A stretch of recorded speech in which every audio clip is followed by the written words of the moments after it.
नमस्कार बच्चों, आज हम साइंस के ऑब्जेक्टिव पार्ट 2 लेकर आपके समक्ष प्रस्तुत हुए हैं। मैं आशा करता हूं बताए गए ऑब्जेक्टिव आपको रामबाण की तरह परीक्षा में काम करेंगे। समय ज़्यादा ना लेते हुए मैं सीधे पॉइंट पे आता हूं। मानव हृदय में कितने के कोष्ठ होते हैं? उत्तर संख्या बी 4।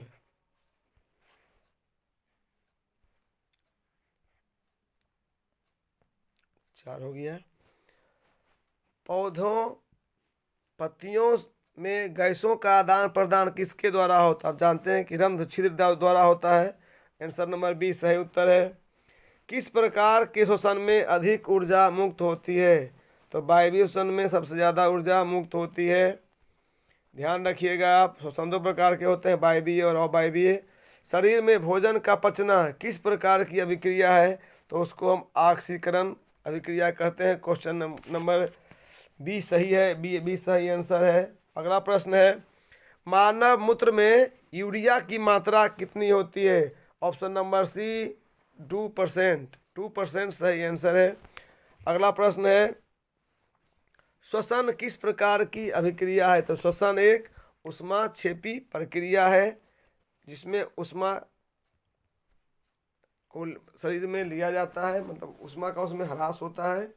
और ऊष्मा का ठीक है, चलिए ऊष्माक्षेपी है ना, ऊष्माक्षेपी और ऊष्माशोषी। ऊष्माक्षेपी में ऊष्मा निकलती है और शोषी में ऊष्मा का ग्रहण होता है। ठीक है, ऊष्माक्षेपी अभिक्रिया है, सही है। ट्रेकिया किस जीव का श्वसन अंग है? तो ये कॉकरोच का, इसमें खुला परिसंचरण तंत्र भी पाया जाता है। आंसर नंबर सी आंसर हो गया। मानव गुर्दे का आकार कैसा होता है? तो सेम के बीज के आकार जैसा होता है। आंसर नंबर सी सही आंसर है। स्वपोषी पोषण के लिए तीनों चीज आवश्यक है, क्लोरोफिल, कार्बन डाइऑक्साइड तथा जल एवं सूर्य का प्रकाश, ये सभी आवश्यक हैं। तो इसका हो जाएगा ऑप्शन नंबर डी सही उत्तर है। श्वसन के अंतिम उत्पाद हैं। श्वसन के अंतिम उत्पाद में आपको CO2, H2O और ऊर्जा, ये तीनों का होता है। तो आपका आंसर नंबर डी सही हो जाएगा। मैग्नीशियम पाया जाता है। मैग्नीशियम कहाँ पाया जाता है? आंसर नंबर ए हो जाएगा, क्लोरोफिल में। RBC की जीवन अवधि क्या है? 120 दिन सही उत्तर। मानव आहार का सबसे लंबा भाग क्या है? तो मानव आहार का सबसे लंबा भाग छोटी आंत है। आंसर नंबर बी सही है।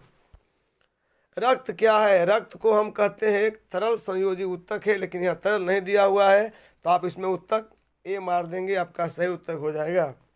मनुष्य के शरीर की सबसे बड़ी ग्रंथि है, सब लोग जानते हैं, बहुत दिन से हम लोग पढ़ रहे हैं। सबसे बड़ी ग्रंथि यकृत को कहा जाता है। इसको अंग्रेजी में लीवर भी कहते हैं, कभी कभी लीवर भी लिखा हुआ रह सकता है आपको।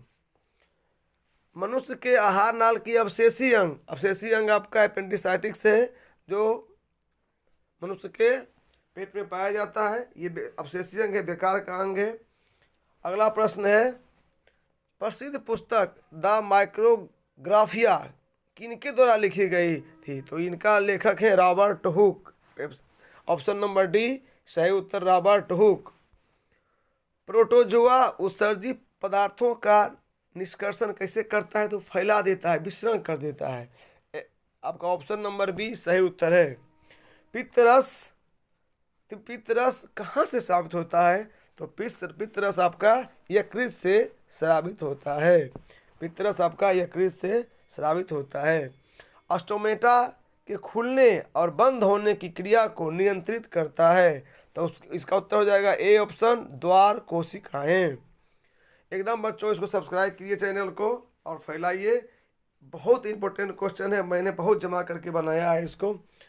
वृक्क के संरचनात्मक एवं क्रियात्मक इकाई को कहते हैं। तो इसका उत्तर हो जाएगा नेफ्रॉन। ऑप्शन नंबर ए सही आंसर। तिलचट्टा में कितने जोड़े श्वास रंध्र पाए जाते हैं? ऑप्शन नंबर सी 10 जोड़े। 10 जोड़े ना, 10 जोड़े, ठीक है। वसा का पाचन करता है, तो लाइपेज वसा का पाचन करता है। ऑप्शन सी सही है। कवक में पोषण की कौन सी विधि पाई जाती है? तो इसको मृतोपजीवी रहेगा या मृतजीवी, दोनों एक ही चीज़ है। इसका ऑप्शन नंबर ए सही है, मृतजीवी पोषण की विधि पाई जाती है। रुधिर का कौन सा अवयव रक्त स्राव को रोकने में मदद करता है? तो हम जानते हैं कि प्लेटलेट्स है जो कि रक्त के स्राव को, रक्त को बहने में रोकने में मदद करता है। जाइलम उत्तरदायी है। जाइलम क्या करता है? तो ये जल का वहन करता है। जाइलम जड़ से जल को ऊपर की ओर ले जाता है, और फ्लोएम का काम है जब उसका भोजन बन जाता है तो अन्य भागों में उसको पहुंचाना। अगला प्रश्न है बच्चों, जड़ का अधोगामी वृद्धि कहलाता है। तो जड़ का अधोगामी वृद्धि गुरुत्वाकर्षण, ऑप्शन नंबर बी सही उत्तर है। इथाइल अल्कोहल किस प्रकार के शोषण में बनता है? तो ये अवायवीय शोषण में बनता है। मानव में डायलिसिस थैली है, नेफ्रॉन को डायलिसिस की थैली कहा जाता है, ऑप्शन नंबर ए सही उत्तर। दही के जमने में कौन सी प्रक्रिया होती है? तो उसमें दही में लैक्टिक अम्ल पाया जाता है, ये भी पूछ सकता है आपको। तो यहाँ पूछ रही है कौन सी क्रिया होती है, तो आप किन मन मारेंगे, ऑप्शन सी सही उत्तर है। प्रकाश संश्लेषण में ऑक्सीजन बाहर निकलता है, तो ऑक्सीजन बाहर निकलता है किसके साथ? जल के साथ, ऑप्शन ए सही आंसर है। मनुष्य में वृक्क एक तंत्र का भाग है जो संबंधित है, तो वृक्क क्या करता है? उत्सर्जन करता है, उत्सर्जी अंग है, तो इसका ऑप्शन सी हो जाएगा। कोशिका झिल्ली किस प्रकार की झिल्ली है? ऑप्शन सी अर्धपारागम झिल्ली। कोशिका तंत्रिका की रचनात्मक एवं क्रियात्मक इकाई को कहते हैं। तंत्रिका तंत्र की रचनात्मक एवं क्रियात्मक इकाई को हम लोग क्या कहते हैं? तो न्यूरॉन कहते हैं, ऑप्शन बी सही उत्तर है। मस्तिष्क का कौन सा भाग शरीर की स्थिति का संतुलन एवं अनुरक्षण करता है, यानी उनकी देखभाल करता है? तो हो जाएगा अनुमस्तिष्क, जो कि पश्च मस्तिष्क का भाग है, पश्च मस्तिष्क का भाग है, तो इसका ऑप्शन हो जाएगा सी सही उत्तर, अनुमस्तिष्क। नर हार्मोन का नाम है टेस्टोस्टेरोन। टेस्टोस्टेरोन नर हार्मोन है, ऑप्शन सी सही उत्तर है, टेस्टोस्टेरोन। ठीक है, अगला प्रश्न है, टेस्टोस्टेरोन स्रावित कहाँ से होता है, कहाँ से निकलता है? तो ये वृषण से निकलता है, पुरुष का जनन भाग है। आयोडीन की कमी से कौन सा रोग होता है? तो घेंघा रोग होता है आयोडीन की कमी से, सभी लोग जानते हैं। किसे रासायनिक दूत कहा जाता है? तो हार्मोन को रासायनिक दूत कहा जाता है, ऑप्शन सी सही उत्तर है, ऑप्शन सी। दो न्यूरॉन के मध्य खाली स्थान को क्या कहते हैं? तो सिनेप्स कहते हैं या सिनेप्टिक दरार भी कहा जाता है, ऑप्शन बी सही आंसर है। मेरुरज्जु निकलता है, मेरुरज्जु मेडुला से निकलता है, ऑप्शन डी सही आंसर, मेडुला से मेरुरज्जु निकलता है।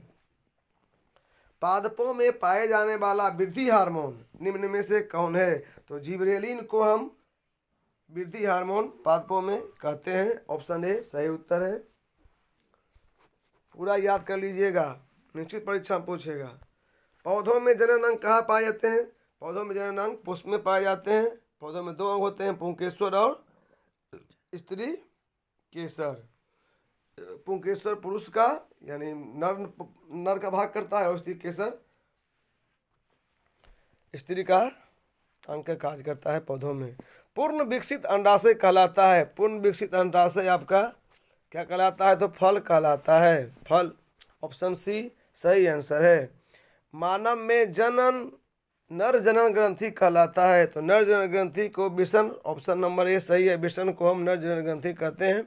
यौन परिपक्वता की अवधि कहते हैं, जब हमारा यौवना आरंभ हो जाता है बच्चे का, तो आपको उसकी जो यौन है वो परिपक्वता की ओर चला जाता है, तो इसका आंसर नंबर बी यौवनारंभ हो जाएगा। बीज विकसित होते हैं, बीज कहाँ विकसित होते हैं? तो बीजांड से, कहाँ होते हैं? बीजांड से, डी आंसर सही हो जाएगा। भ्रूण विकसित कहाँ होता है? तो भ्रूण गर्भाशय में विकसित होता है, बी ऑप्शन सही है, ऑप्शन नंबर बी सही उत्तर है। अगला प्रश्न है, निम्न में कौन मानव में मादा जनन तंत्र का भाग नहीं है? अंडाशय है, गर्भाशय है, डिम्ब वाहिनी है, लेकिन शुक्राशय मादा जनन का भाग नहीं है। आंसर सी सही आंसर है। द्विखंडन होता है, द्विखंडन एक अलैंगिक जनन का भाग है जिसमें अमीबा में भी होता है, पैरामीशियम में भी होता है, लिशमैनिया में भी होता है। इसका आंसर डी हो जाएगा। इनमें से सभी परागकोश में पाया जाता है, परागकोश में परागकण पाया जाता है। ऑप्शन बी सही आंसर है। फूलों में नर जनन अंग होता है, तो फूलों के नर जनन को हम पुंकेसर कहते हैं। आंसर ए आपका सही जवाब हुआ। मनुष्य के युग्मक में गुणसूत्रों की संख्या कितनी होती है? तो 23 जोड़े होती है, लेकिन यहाँ संख्या पूछ रहा है तो आप 46 लिखिएगा। तो ऑप्शन बी सही आंसर हो जाएगा। नर युग्मक एवं मादा युग्मक के संलग्न को क्या कहते हैं? तो नर युग्मक जब मादा युग्मक मिलता है तो संलग्न को हम निषेचन कहते हैं। यहाँ थोड़ा न छूट गया है, सॉरी, निषेचन कहते हैं। ऑप्शन ए सही आंसर है। मेंडल ने अपने आनुवंशिकी प्रयोग हेतु किस पौधे का प्रयोग किया था? उसने मटर पर प्रयोग किया था, बहुत प्रकार के मटर का प्रयोग किया था मेंडल जी। आंसर ए सही उत्तर हो जाएगा। द ओरिजिन ऑफ स्पीसीज नामक पुस्तक किसने लिखी? तो ये पुस्तक लिखने वाले डार्विन साहब थे। आंसर ए सही है। मानव का उद्भव स्थान है, मानव की उत्पत्ति कहाँ से हुई? तो आंसर सी मानव की उत्पत्ति अफ्रीका से हुई है। किस वैज्ञानिक को अनुवांशिकी का पिता कहा जाता है? तो अनुवांशिकी का पिता ग्रेगर जॉन मेंडल को कहा जाता है। ऑप्शन बी सही आंसर है। घोंघा किस समुदाय का प्राणी है? तो घोंघा मोलस्का समुदाय का प्राणी है। आंसर ए आपका ऑप्शन नंबर ए सही है। ओजोन के एक अणु में कितने परमाणु पाए जाते हैं? तो ओजोन में 3 परमाणु पाए जाते हैं। आप याद रखिएगा, ओजोन में अगर क्षय होता है तो पराबैंगनी किरणें, सूरज की पराबैंगनी किरणें धरती पर आएगी और त्वचा कैंसर का कारण बनेगी। तो ओजोन एक ऐसा परत है जो पराबैंगनी किरणों को रोकता है। आपको प्रश्न पूछ सकता है कि पराबैंगनी किरणों को पृथ्वी पर आने में कौन रोकता है? तो आप बोलिएगा O3 यानी ओजोन। तालाब किस प्रकार का पायतंत्र है? तालाब बनाया हुआ है मनुष्यों के द्वारा, इसलिए इसको हम प्राकृतिक ये नहीं है, कृत्रिम में। ऑप्शन ए सही जवाब है इसका। वायुमंडल में नाइट्रोजन की मात्रा है 78%। ऑप्शन सी सही जवाब। एक खास श्रृंखला में तीसरे पोष क्षेत्र पर हमेशा कौन रहता है? तो तीसरे पोष क्षेत्र पर हमेशा मांसाहारी जीव रहते हैं। इसे घास हुआ, पौधे हुए, हो गए प्राथमिक, उसका उपयोग और जो भी करते हैं वो शाकाहारी करते हैं। उसके बाद शाकाहारी का उपयोग कौन करते हैं? मानी कौन से खाद्य श्रृंखला बनाते हैं? तो वो मांसाहारी हमेशा रहते हैं। ये देख लीजिए, घास, हिरन, बाघ किसमें पर है? तीसरे पर, यानी बाघ क्या है? मांसाहारी है। तो हमेशा तीसरे स्तर पर हमारे हमेशा मांसाहारी जीव ही रहेंगे। ओजोन परत का मुख्यतः किसके द्वारा ह्रास होता है? तो CFC क्लोरोफ्लोरोकार्बन के द्वारा सबसे ज़्यादा नुकसान हो रहा है ओजोन परत का। डेंगू उत्पन्न करने वाला मच्छर किस तरह के जल में रहता है? तो वो हमेशा साफ जल में रहता है। आंसर ए सही जवाब है। ये CFC सही जवाब है। ईरो 2 का संबंध वायु प्रदूषण से है। मैं आशा करता हूँ, मुझे पूर्ण विश्वास है ये सारे प्रश्न आपको मैट्रिक के एग्जाम में बहुत लाभान्वित करेंगे, रामबाण की तरह काम करेंगे। इसको याद कर लीजिएगा, बार बार सुनिएगा और मेरे चैनल को सब्सक्राइब और शेयर जरूर कीजिएगा। धन्यवाद। बहुत शॉर्ट में कर दिलिए।